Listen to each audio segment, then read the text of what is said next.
So lots going on at the club at the moment. There's an England goal scoring record for a young Arsenal player. Another Arsenal player has to self-isolate. 2 players are left out of the Europa League squad, and we also have the latest news from the Arsenal women. All coming up in this video.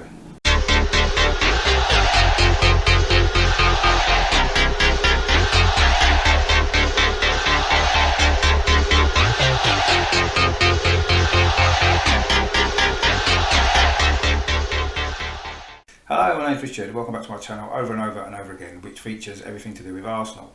In this video I just want to look back at a few of the little stories that's come out of the club over the last 24 hours or so.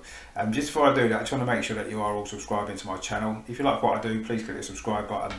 If you like this video, please give it a thumbs up as well, as it really does help it to grow. And if you've got any comments about any of the news in this video or anything else to do with the club, please drop them in the comments box as well, because it's always nice to hear from you guys as well. So where do we start then? Lots going on, it seems, at the moment. Maybe we'll start with Mesut Ozil again. Can't really keep him out of the news, can we?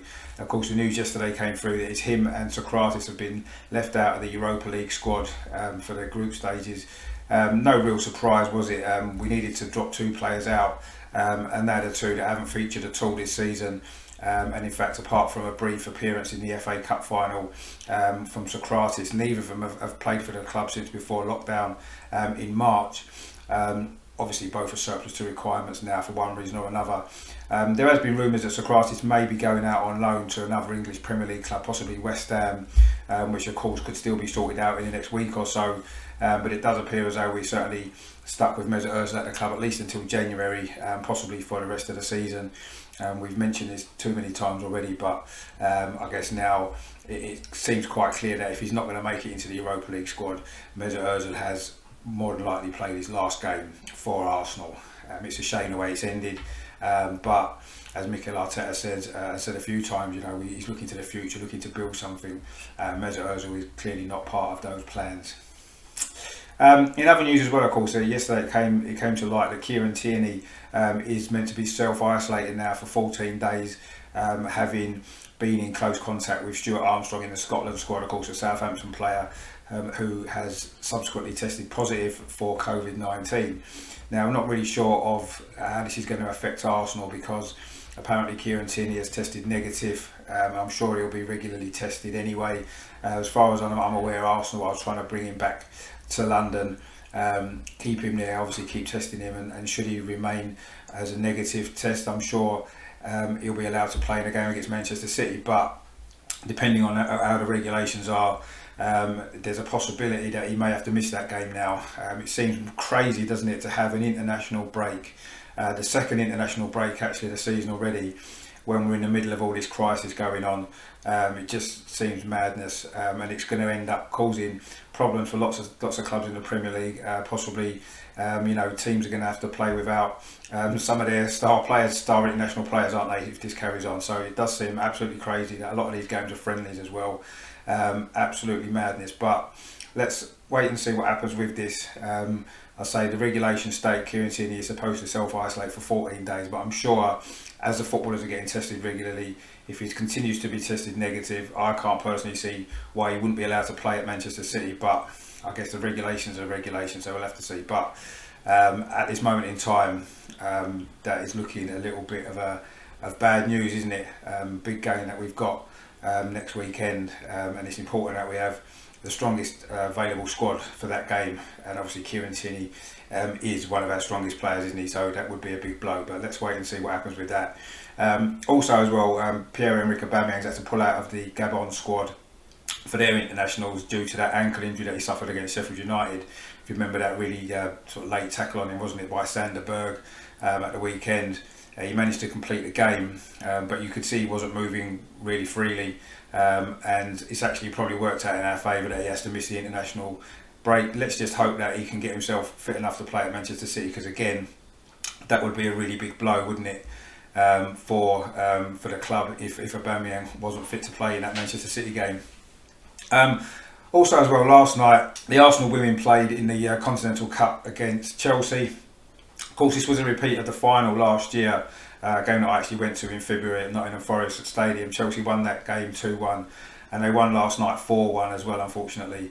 It's just a group stage at this point, so Arsenal haven't been knocked out of the competition. They've still got a chance to go through. They've got 2 more games in the group against Tottenham and against London City, so as long as they can win them 2 games, we should be able to qualify out of the group. But it was a disappointing performance. We seem to not be able to beat Chelsea at the moment. It's 6 defeats in a row now. We've suffered against them actually since we beat them 5-0 2 years ago at their ground in the league. Since then they've beaten us 6 times in a row, so it is something that we need to look at. Chelsea took the lead early on. It was a header from their captain Magda Eriksson. That was very early on in the game. Arsenal did get level soon afterwards. Caitlin Ford scored a great goal from about 25 yards out, a really good strike to make it 1-1. But almost immediately Chelsea regained the lead. It was Guta Rayton who poked the ball home from a right hand cross. Arsenal could have got level again actually. Vivian Miedemeier went through 1-on-1, but Carly Telford in the Chelsea goal denied her, and then almost immediately after that Chelsea made it 3-1 with Rayton again scoring from the edge of the box after the Arsenal goalkeeper had pushed out a shot from Sam Kerr. Arsenal still had chances in the second half to get back into it, but they wasn't able to do so, and then in the final minute of the game Beth England made it 4-1 to complete the victory. It was her 50th goal for Chelsea as well. So I say that's 6 defeats in a row, but I say Arsenal are still in with a chance of staying in the competition. So it is a group stage, and Arsenal still have 2 games left to turn that around. I think finally we need to end with some good news, don't we? Because there seems to be a little bit of bad news at the moment. So we'll end with some good news, and the good news revolves around England. The under-21s, Eddie Nketiah last night equalled the goal scoring record. He scored his 13th goal for the England under-21s, which puts him level with Alan Shearer and Francis Jeffers in goals for the under-21s. He's done that in just 11 appearances as well. Fantastic goal scoring record he's got. He scored the equaliser. They drew 3-3 away in Andorra. Not the greatest result, obviously, but for Eddie, of course, it's a great moment for him, isn't it? Equal that record. Let's hope he can go on and beat it now. Be great, wouldn't it, for him to get the record? He's actually scored 32 goals in 32 games for the England youth level of football, which is a fantastic record, isn't it? And also some good news as well. We're hearing that it's likely that Bukayo Saka may well start his first England game tonight against Wales in a friendly. There's certainly talk of him starting the game. It seems like he might well do. And of course, Ainsley Maitland-Niles is in with a chance as well, so it'd be nice to have both of them two playing for England, wouldn't it, in the same game? That'd be great. And it just shows the great work that's gone on behind the scenes at Arsenal at the Hale End Academy. As all these players have all come through now. A great set of youngsters we've got, haven't we? It would be great for Saka, wouldn't it? I think he deserves his England chance. Great year he's had, a great start to the season he's had for Arsenal as well, and of course what a season he had last year as well. Fantastic. So 19 years old, making his first appearance for England hopefully tonight in that friendly against Wales. So there is some good news as well, despite all the seems to be a little bit of doom and gloom at the moment. Come back tonight please to my channel, because I've got a live Positive Arsenal podcast at 8 o'clock. Got some great guests on. We've got a lot of things to talk about.